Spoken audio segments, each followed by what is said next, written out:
आणि एकनाथ खडसे यांच्यावर गंभीर आरोप करणाऱ्या सामाजिक कार्यकर्त्या अंजली दमानिया यांनी ज्येष्ठ समाजसेवक अण्णा हजारे यांची भेट घेतली आहे। खडसेंनी राजीनामा द्यावा या मागणीसाठी दमानिया उद्या मुख्यमंत्र्यांच्या वर्षा निवासस्थानाबाहेर उपोषण करणार आहेत। मात्र पोलिसांनी अजून तरी त्यांना वर्षाबाहेर उपोषणाला बसण्याची परवानगी दिलेली नाहीये। खडसे प्रकरणी अण्णा हजारे हे मुख्यमंत्री आणि पंतप्रधानांना पत्र लिहिणार आहेत असा दावा दमानिया यांनी केलाय। गेल्या काही दिवसात खडसेंवरती गंभीर आरोप झालेत। या प्रकरणी एकनाथ खडसेंनी राजीनामा द्यावा अशी मागणी दमानिया यांची आहे। एकनाथ खडसे यांच्या राजीनाम्यासाठी अंजली दमानिया उद्यापासून उपोषण करणार आणि त्याआधी त्यांनी ज्येष्ठ समाजसेवक अण्णा हजारे यांची भेट घेतली आहे। स्वतः अंजली दमानिया आपल्या सोबत आहेत। अंजली ताई, तुम्ही अण्णा हजारे यांची भेट घेतली आहे, काय बातचीत झाली आपल्या दोघांची? अण्णाजींना मी आज नमस्कार करायला गेले होते, कारण आयुष्यातलं पहिलं उपोषण मी उद्यापासून करणार आहे। तर ज्यांच्यामुळे मी या आंदोलनात किंवा सिव्हिल ऍक्टिव्हिझम मध्ये आले त्या अण्णाजींना पहिला नमस्कार करणं मला माझं कर्तव्य वाटलं, म्हणून मी त्यांना भेटायला गेले। त्यांना माझ्याबरोबर जाताना मी सगळे पेपर्स, माझ्याकडे जी 17 प्रकरणं आतापर्यंत जी जमा झाली आहेत ती मी घेऊन गेले होते। त्यांनी बघितल्यावर त्यांना अतिशय शॉक बसला। मला म्हणाले, हे बिलकुल एक्सेप्टेबल नाही। मी आज देवेंद्र फडणवीसांशी बोलतो संध्याकाळी आणि प्राईम मिनिस्टरना सुद्धा मी पत्र लिहितो। तर ऐकून मला थोडं बरं वाटलं, कारण अण्णाजींनी जर स्टँड घेतला तर याच्यात बऱ्याच गोष्टी होण्यासारख्या आहेत। तर मला आणि त्यात माझं उपोषण मी का करतेय तेही मी त्यांना सांगितलं की आतापर्यंत 5 केसेस मी PI हायकोर्टात लढतेय आणि प्रत्येक गोष्ट जर कोर्टच करणार असेल तर माझं सरकार काय करणार? आता एवढे खर्च होतात, किती टाइम, मनी, एनर्जी सगळी जाते आपली हायकोर्टात, आणि आताचे नेते सगळे सरळ म्हणतात की तुमच्याकडे पुरावे असले तर तुम्ही कोर्टात जा। माझ्याकडे सगळे पुरावे आहेत, ते मी माझ्या सरकारला देणार आहेत आणि टाइम बाउंड फॅशन मध्ये मला त्याची इन्क्वायरी झालेली पाहिजे। आणि याच्याच व्यतिरिक्त नक्कीच आपले काही ठाम मुद्दे आहेत आणि त्यासाठी आपण उद्यापासून उपोषण करतायत। अण्णांना नमस्कार करण्यासाठी आपण गेला होता, काय आशीर्वाद दिला अण्णांनी? मी अण्णा म्हणाले, तू करतेस ते अतिशय योग्य करतेस, त्यांचा फुल पाठिंबा आहे।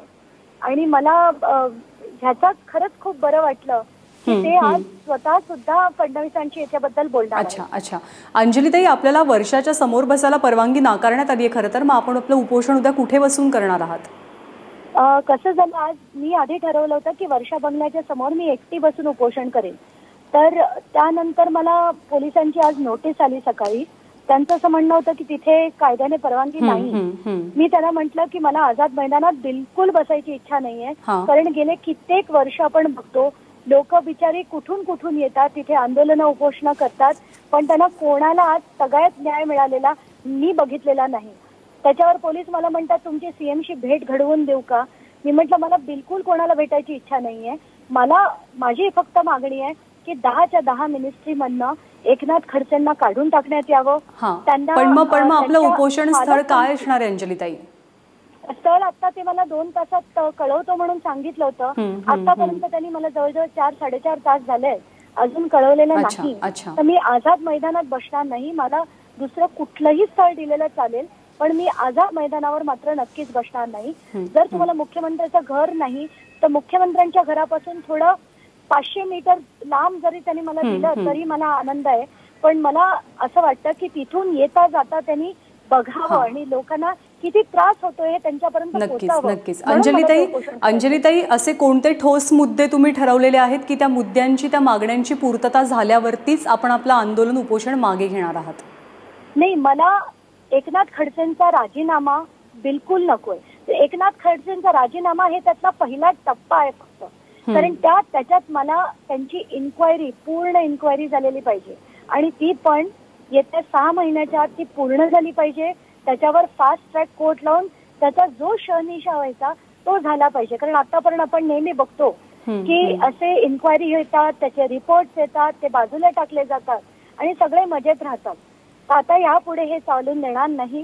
जे कॉन्क्रीट मुद्दे आज आपल्या समोर आलेले आहेत, जसं जाधवांचा मुद्दा आहे, जसं दाऊदचं प्रकरण आहे, भोसरीची जमीन आहे आणि त्या व्यतिरिक्त मी केलेले 17 आरोप आहेत।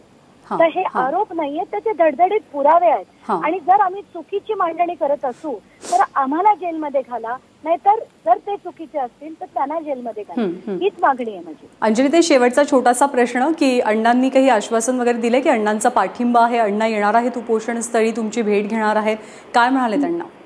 मी अण्णांना तसा काही प्रश्न विचारला नाही की ते उपोषण स्थळी येतील की नाही, कारण मला असं वाटतं आता अण्णांचं खरंच वय झालं, त्यांना आता थोडा आराम करू द्यावा आणि आपल्यासारख्या लोकांनी आता उपोषण करायला काहीच हरकत नाही. तर आज मी त्यांना नमस्कार करून आले. मला असं वाटतं की आता यापुढे लढे आपण सुद्धा केले पाहिजे. अंजलीताई, खूप खूप धन्यवाद आपल्या प्रतिक्रियेबद्दल.